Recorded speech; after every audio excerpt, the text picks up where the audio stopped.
Fire, you listen to me, I don't care what you do. Once this thing's over with, you can lay down and die and rot in the street for years. Fans of Bonanza have adored Hoss Cartwright, the gentle giant who brought warmth and humor to the screen, but behind the scenes, anBlocker, the man who embodied Hoss, had a story full of surprising twists and untold secrets. Now at 66, one of his sons has come forward to confirm a long-suspected truth about his father, a revelation that could change everything fans thought they knew. But before we get into these revelations, it's essential to understand the early events that led his son to unveil these long-hidden secrets. The 14 PB star is born. Little Joe may have won hearts with his charm and good looks, but it was Hoss Cartwright, the gentleman, who truly stole our affection with his humble nature, boundless innocence, and a heart as pure as gold. Hoss became more than a character. He became a beloved figure, embodying warmth and strength in equal measure. Born as Bobbitt Davis Blocker on December 10, 1928, in Diab, Texas, Dan arrived in this world with a bang, weighing in at a whopping 14 pounds. This record-breaking birth was just the beginning of a larger-than-life story. Growing up in the small town of Adon, Texas, Dan spent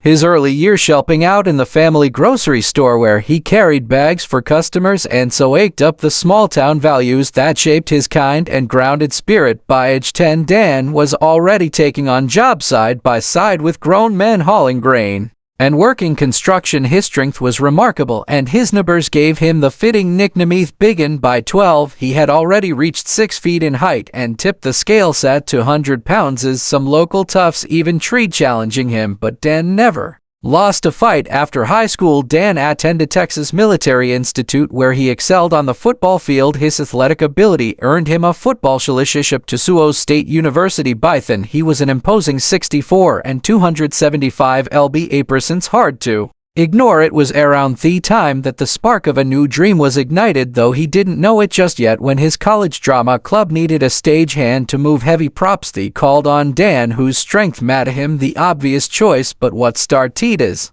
a simple favor led to his first small role in a production of Arsenic and Old List. That first taste of acting captivated him. Dan felt the thrill off stage and quickly shifted his focus, changing his major from English to theater. Though he had offers to play professional football, Dan chose instead to follow his heart. His dreams of acting eventually led him to New York City, where he pursued a career on Broadway. In time, his dedication and talent landed him a role in a production of King Lear, marking a major step in his journey toward Hollywood. But as life would have it, a new and unexpected twist was just around the corner. Surviving pork chop's brutality after college, anBlocker found himself trading textbooks for military fatigues as he joined the army, ready to serve his country. But this was no easy transition. Standing at over 6'3" in and weighing around 300, Blocker was a giant of a man, and his sheer size created unique challenges for the army. It took a full month just to find boots that could fit his massive feet. Once outfitted, Blocker soon found himself far from home in the thick of the Korean War. By Christmas of 1951, he was stationed on the front lines near Chwon, North Korea, as part of the 179th Infantry Regiment as a combat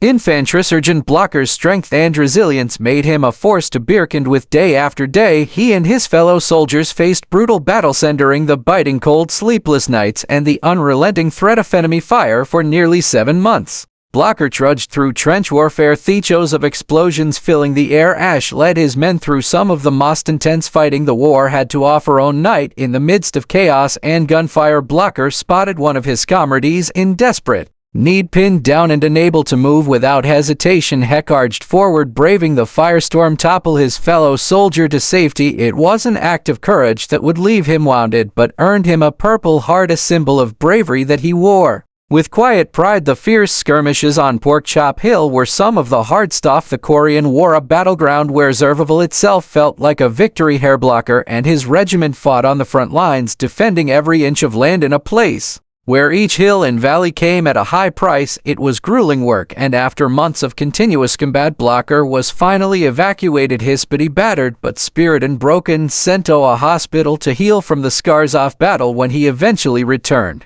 home, Blocker carried with him the memories of war's harsh realities. Though had fought with honor, the experience had changed him. He became an outspoken critic of war, especially military interventions that relied on forcing witness the destructive power off violence firsthand, he became a passionate advocate for peace, condemning horrors of war and in particular the devastating use of napalm. How anBlocker found fame. When anBlocker returned home from the Korean War, he was ready to leave the battlefield behind and focus on building a life filled with family and purpose. He married his college sweetheart Adolphia Parker, and together they will raise 4 children, creating a warm and loving family life that grounded him after the chaos of war. Though acting wasn't originally part of his plans, life had a surprising twist in store for theater-wearing Texan. In pursuit of his doctorate, Blocker moved to California and enrolled at UCLA. It wasn't long before his massive frame and unmistakable Southern charm caught the eye of Hollywood casting agents. At the time Westerns ruled television, anBlocker seemed tailor-made for the generous, imposing presence and rugged good looks made him an ideal fit for the rough and tumble roles Western demanded, and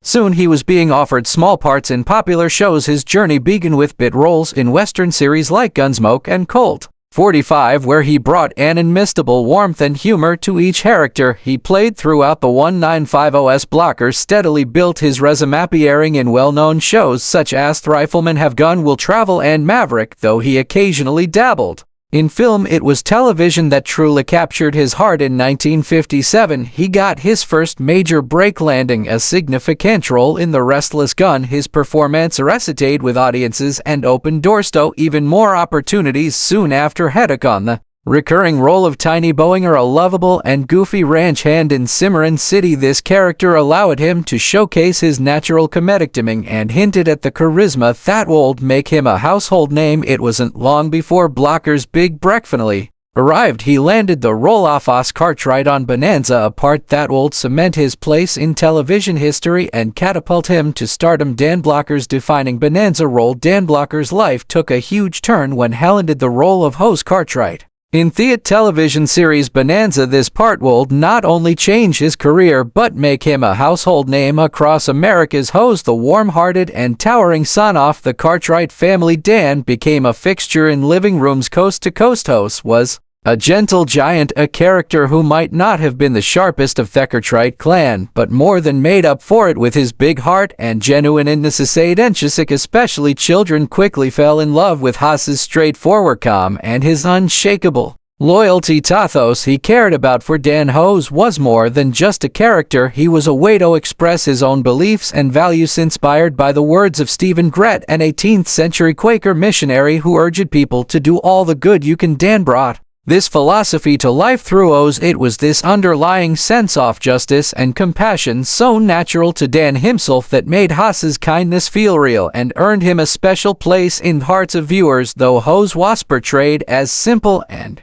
innocent, Dan himself was an intelligent and thoughtful man. He held a master's degree in theater and had a deep appreciation for literature and philosophy. His portrayal of Hoss balanced tenderness with a fierce protective instinct, a quality that echoed his own life as a decorated Korean War veteran who knew both the cost of conflict and the value of peace. Dan's imposing frame certainly made him a perfect fit for the role of Hoss, but it was his gentle nature that really brought the character to life. Just 12 years into his acting career, Dan became part of one of television's most iconic families. Behind the scenes, he formed a close friendship with his co-stars Lauren Green and Michael Landon. The 3 men shared a bond that went beyond acting. Dan even served as best man at Michael Landon's wedding to Lino, a testament to the deep connection they shared. Though Bonanza kept him busy, Dan occasionally ventured into film, appearing alongside Frank Sinatra in movies like Come Blow Your Horn and Ladian Cement. Despite his growing fame, he never forgot his roots in the small town of O'Donnell, Texas. The people back home were immensely proud of the thoughtful boy who had grown into a television star, bringing joy to millions. Why anBlocker left Hollywood?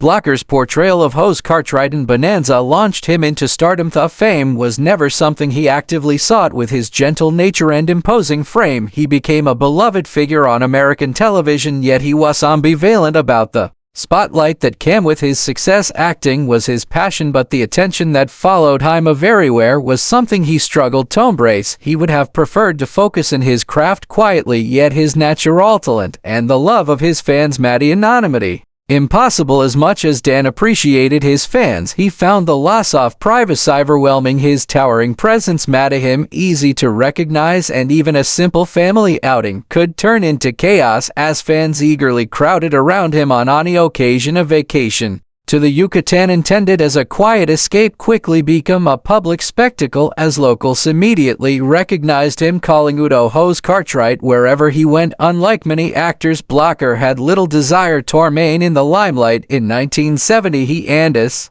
family embarked on a trip to Switzerland, inspired by the breathtaking beauty of the Swiss lake country that he had read about in National Geographic. They were captivated by the serene landscapes around lakes Como and Lugano, and for Blocker the idyllic scenery and the chance to lead a quieter life felt like a dream come true. The family soon decided to make Switzerland their new home. Here they found not only tranquility but also a high-quality education for their children, who thrived. In their news roundings, rumors circulated about Blocker's motivations for moving abroad. Some speculated he was facing financial difficulty, but he dismissed the claims, clarifying that Bonanza had made him quite wealthy. His decision had nothing to do with money, rather he yearned for a life away from the pressures of fame in Switzerland. Bonanza in German, creating a language barrier that allowed him to enjoy his surroundings without being constantly recognized. The Swiss countryside offered the peace he had longed for. Despite his success, he remained humble and grounded, acutely aware of the privileges his career afforded him. He often expressed concern for those who struggled, especially underpaid teachers, whom he admired deeply. With a reflective persistic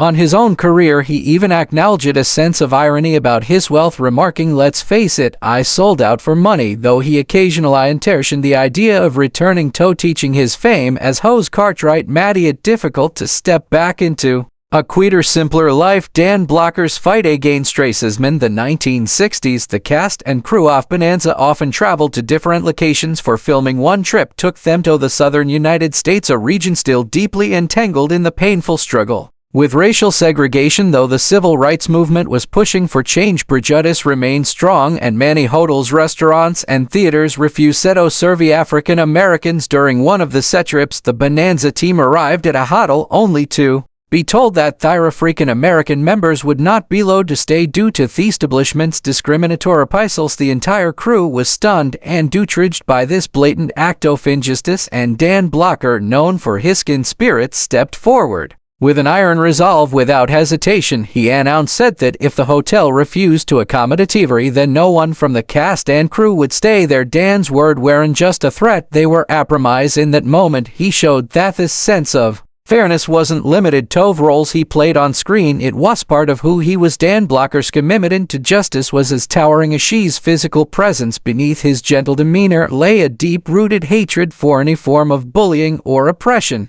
In a 1964 interview, he put it simply, "I hate a bully worse than anything. I'm a big money, don't like fights, but if I see a 180lb guy beating on a 130lb guy, you can damn bet you I'll take care of the biggie in a hurry." Dan understood the power of his own size and strength, but he saw it as a responsibility, a gift meant to protect others, not to intimidate. His courageous stand against racial discrimination during his time on Bonanza speaks volumes about his character. By refusing to accept injustice, he demonstrated how one person's actions can challenge the status quo. Inside Dan Blocker's food obsession, Dan Blocker wasn't just known for his towering frame and kind-hearted nature, he was also famous for his enormous appetite, which was his outsisedness. His personality, those who knew him couldn't help but marvel at the sheer volume of food he could put away. He'd start each morning with a feast that would make most people's heads spin: a dozen eggs, 2 loaves of bread, and 12 milk just to get the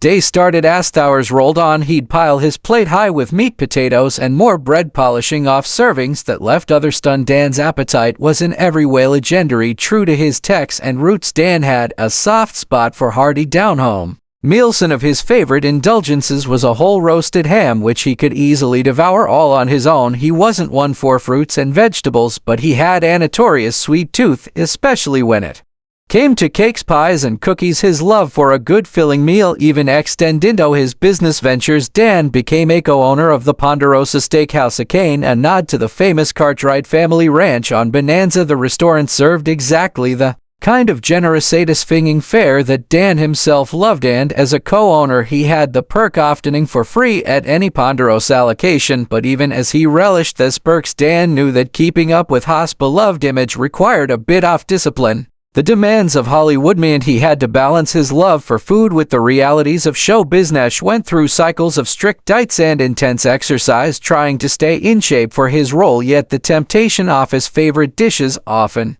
proved hard to resist, and between his emotional connection to food and the abundance of meals available on set, his weight would frequently fluctuate. By the later seasons of Bonanza, these ups and downs took a toll, and his body struggled with the constant yo-yo eating. Eventually, he needed padding to maintain the familiar larger-than-life appearance of Hoss on screen. Still, Dan's legendary appetite never waned, and the cast and crew would watch in awe as he heckled meal after meal with unwavering enthusiasm. When the cameras weren't trolling, Dan's love for food continued to leave those around him astonished as Hoss at anyone in the room without breaking a sweat. A routine surgery's tragic turn in the early 1970s as the Vietnam War stirred political tension. In the United States, anBlocker, the beloved actor known for his role as Hoss Cartwright on Bonanza, made a life-altering decision. He and his family relocated to the quiet, scenic countryside of Switzerland, seeking a peaceful retreat from the unrest. Yet, even in a way, Blocker's commitment to Bonanza remained strong. He frequently traveled back to thus dedicated to bringing the Western classic to life for audiences who adored him. As the show neared its final season, however, Blocker's health began to wane. He was diagnosed with gallstones, a condition that, while common, still required surgery. Blocker underwent what should have been a routine procedure to remove his gallbladder. At first, it appeared the surgery was a success. He seemed to be on the mend, and his loved ones breathed a sigh of relief. But in a cruel twist of fate, Blocker suffered a sudden complication, a pulmonary embolism. This unexpected blood clot proved fatal, and the loss of anBlocker sent a shockwave of grief through his family, friends, and fans worldwide. News of his passing shook the entertainment world. Co-stars and fans mourned a man known not just for his empowering physical presence and charming persona, but for his warmth and kindness. Tributes poured in honoring his contribution to television and remembering the heart and humor he brought to his iconic role as Hoss. Amid the grief, however, a strange story began to emerge, a tale that would capture imaginations for decades. Was anBlocker buried in a piano box? The story seemed almost as larger than life as the man himself. At over 300 lb, Blocker was known for his formidable size, and it wasn't long before rumors began to spread that a piano box had been the only vessel large enough for his burial. The story took on a life of its own, blending fact and fiction into a myth that for some seemed almost fitting for a star of Blocker's stature. But the truth is far less dramatic. anBlocker was laid to rest in a standard casket at Woodland Cemetery in Santa Monica, California. The story of the piano box is a colorful legend born of Blocker's unique presence and the love people had for him, but it is just that elegant, amusing, and for some oddly comforting. The tale has no basis in fact. Bonanza's downfall, the sudden loss of a beloved actor like anBlocker, especially one so central to an ongoing series, leaves an empty space that can never quite be filled. When Dan passed away on May 13, 1972, the shock rippled far beyond his family and friends, touching fans and colleagues alike. To those who worked alongside him on Bonanza, his absence was profound. As Hoss Cartwright, Dan had been part of the Cartwright family, embodying warmth and humor that resonated with audiences. His larger-than-life presence and kind spirit had made an indelible mark on the show, and his passing left a hole no one else could fill. With the start of the final season looming, the cast and crew were faced with the difficult task of moving forward without him. Blocker's character Hoss was central to the show, and his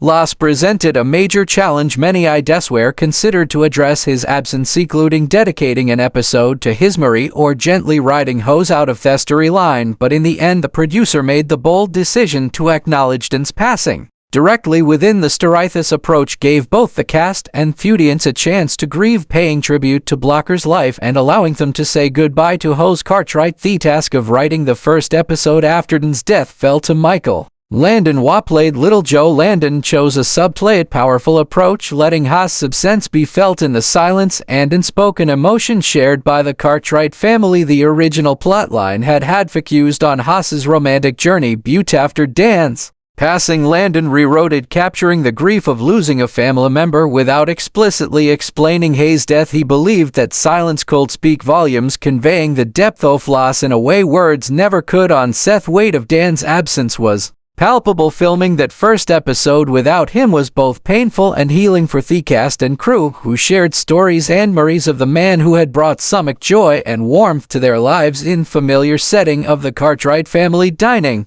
room, where laughter and camaraderie had once been the norm. A new bittersweet mood settled in every corner off the set, seemed to hold traces of Dan, though the crew carried on. His absence was felt in every scene. Without this, Bonanza was never quite the same. The show's popularity had been slowly declining, and Dan passing, except Sarah Teddett's fall, NBC moved the series from its prime Sunday night slot to a Tuesday night position, placing it in competition with ABC's Movie of the Week, which drew viewers. With hit films like Brian Song and Ben-Hur, ratings fell, and despite the cast's best efforts to keep the legacy alive, the magic of the early seasons was hard to recapture. In the final season, Bonanza struggled to regain its momentum. Without Hoss's heart and humor, the show felt different, and viewers began to drift away. After 14 seasons, NBC finally decided to cancel the series in 1973, bringing the Cartwright family's to an end. Even during the show's heyday, anBlocker had sensed this day would come. In interviews, he spoke candidly about the inevitable end, acknowledging that the show's success couldn't last forever. With remarkable foresight, he predicted that the sheer number of festivals and rising production costs would one day make the series too heavy a burden for the network to carry. In anBlocker's passing marked a turning point, forever dividing Bonanza window to eras, the years with W and Thyers without him. While Bonanza has since become a timeless classic still enjoyed by fans decades later, the impact of Dan's absence was undeniable. He had been the heart and soul of the show, and with him on, Bonanza lost much of the warmth that had made it special. anBlocker's son admits what we suspected: growing up with the iconic figure of Hoss Cartwright as his father, Dirk Blocker, was deeply shaped by anBlocker's larger-than-life presence and ultimately by his untimely death at just 43. This profound loss didn't just mark Dirk's personal life, it left an imprint in the path he would follow in his career. Despite stepping into the world of acting like his father, Dirk carried with him a desire for a quieter life, one far from the spotlight that had constantly surrounded anBlocker. The younger Blocker reflected on how witnessing his father's fame had steered him away from the pursuit of stardom. He had grown up seeing Dan unable to go anywhere without fans gathering around him, eager for a moment of connection. For Dirk, the allure of being a character, a role that allowed him to act without the relentless spotlight, was far more appealing. The tragic turn came on May 13, 1997, to anBlocker, known not only for his talent but for his warmth and humor, passed away following a routine gallbladder surgery. Complications led to a pulmonary embolism, and he died at the Neil Freeman Hospital in Englewood. The suddenness of the event shook Dirk to his core. He grappled with a loss so deep that it pushed him to seek comfort by balancing himself in his work and daily life outwardly composed. He held on to the grief of losing his father, who had been his greatest source of guidance and support over the years. Dirk's understanding of his father deepened me to appreciate the rich, multifaceted life anBlocker led. He was not only a celebrated actor but also a man with a passion for justice, a commitment to political causes, and a generosity that touched many. Dirk found inspiration in the way his father embraced life, kept this humor intact during challenging times, and remained true to his values. Thank you for watching this video. If you enjoyed it, please like, subscribe, comment, and turn on post notifications to stay updated with our latest content.